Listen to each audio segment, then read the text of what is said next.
Well, anyway, but the thing about the bowling is that these guys who work there are like 60 in the afternoon. By the way, that's where the old people of America are. Leave work one day and go bowling at 2. They're bowling. Yeah. They're bowling and putting deposits in all at once. You know, they put the bank window right at the end of the falcon.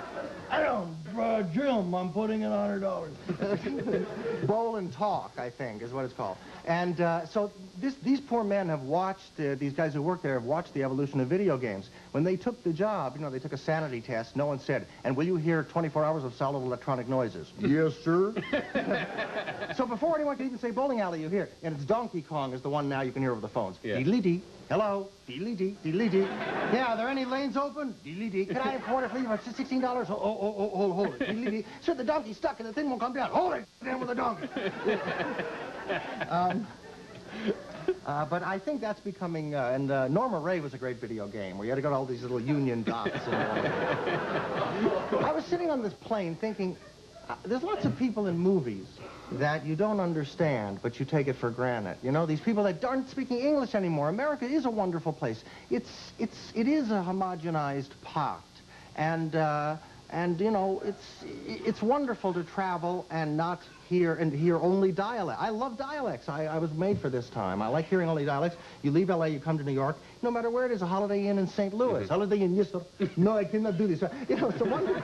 Remember the oil? Remember when the heirs made a lot of money? Well, what they did was they bought all of the recreational areas. So when you go miniature golfing, that's where they are. It's fine, you know. Miniature golfing? No, sir, I cannot do that. For I'm sorry. You park yourself, sir. No, miniature parking I do not have.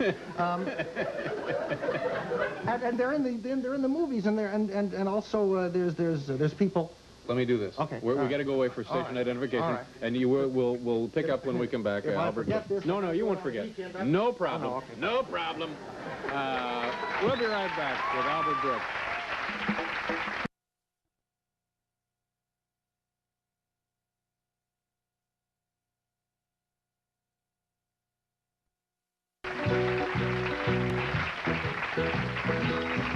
Richard Morris is here, and also Monday.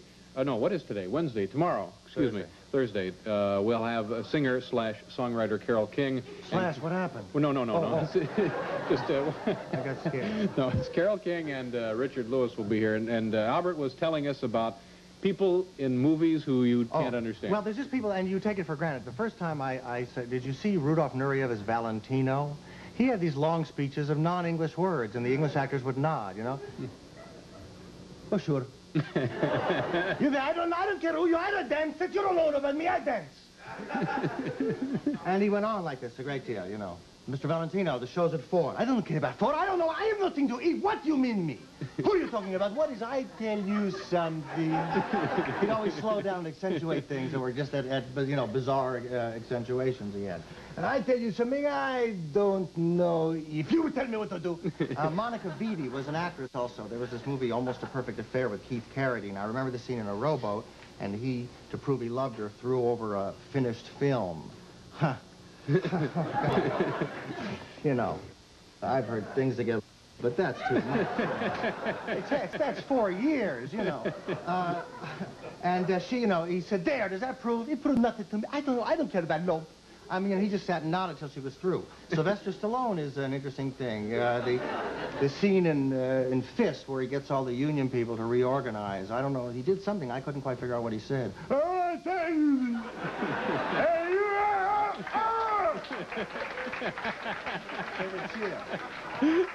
The most interesting one, Arnold Schwarzenegger. He speaks English very well. He has what some German accents have. I call it the floating S. It's where the S, the plurals land arbitrarily. And he was Mickey Haggerty in the Jane Mansfield story. James.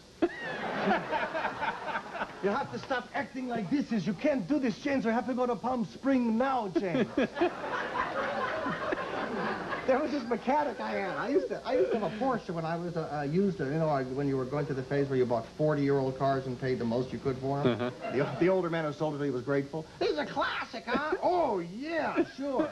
What about this gum? Original from the war. Okay. So this mechanic fixed, and he got nothing plural, which should have been plural, like how much it would cost. So, you know, he'd go through. I said, what did you do? Replace the transmissions. Two of them, one transmissions, Steering wheels, she needed adjustment on the steering wheels, both ones, one in the back, the two steering wheels. And then it was, how much did it cost? $600. That was singular. Yeah. And I would keep going, and look around. But I thought now Arnold Schwarzenegger, someone like that soon, because, you know, HBO and places, maybe they'll give him his one-man show, and I want to see someone do, because he's a good actor. He could do, like, young FDR, you know. Elenos, I need you in upstairs here. The Pearl Harbor's getting all crazy for the team. Elenos. As young FDR, Arnold Schwarzenegger. I'll lift up the Russians and throw them. No, you can't. Get me the hot phone. I'll squeeze it till it cools down. Just stop it.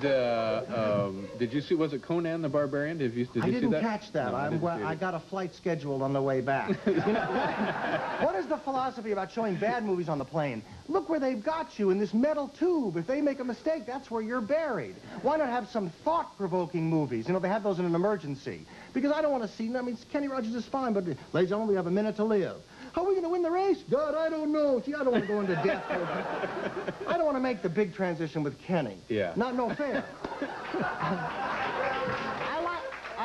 I like living with him. I just want someone else to help me across. Yeah. That's all. So maybe they should carry, you know, Paths of Glory. Ladies and gentlemen, we're now showing a better movie. Thank you. Can I ask about you mentioned that you're single now. I mean, is it yeah, I've been single. You know, I have these, I'm beaming in towards Mr. Spock. No, I'm trying to learn from my mistakes and not get into a fraternity suit. Oh, no. These two guide me in my life. I'm trying to just find the perfect, perfect mouse is what I'm looking for now. I'm having trouble with a woman.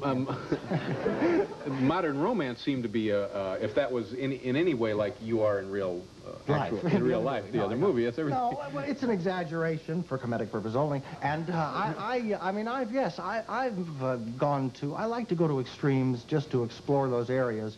When, though, those areas are garbagey like, I'm sorry I went. But, you know, someone has to do it, so I don't know what you're talking about now. I mean, no one likes to make a fool of themselves and drive around the block 68 times at 4 in the morning. But I have nothing to do. I'm an insomniac, so, you know. Yeah, so... Now that these 7-Elevens are open, I don't have to. But before then, you know, I had to wake up these women. But I did tell them, open a 7-Eleven, and most of them have, David. So you feel that you're really settling down, making some progress on No, I'm getting a faster car. I'm going to cover more women at the same time. I was flying over with a jet plane with a loudspeaker. Right? You in Des Moines, I'm sorry. He can apologize to 30 women at once. like a modern fairy tale. So now, how long will you be on the East Coast here? You just hell, I will be single. I said, well, if I promise this little... I'll be on the East Coast. I have a few more of these confab money meetings. Oh, that's right. Now, back to the movie. Yeah. How much more dough do we need before we can turn off the telethon here? Well, it's not a telethon, and to be quite frank, David, this morning I had one of those things that people pray for. I was eating in the coffee shop at the hotel, and a man tapped me on the shoulder and said, I don't know you or anything about you.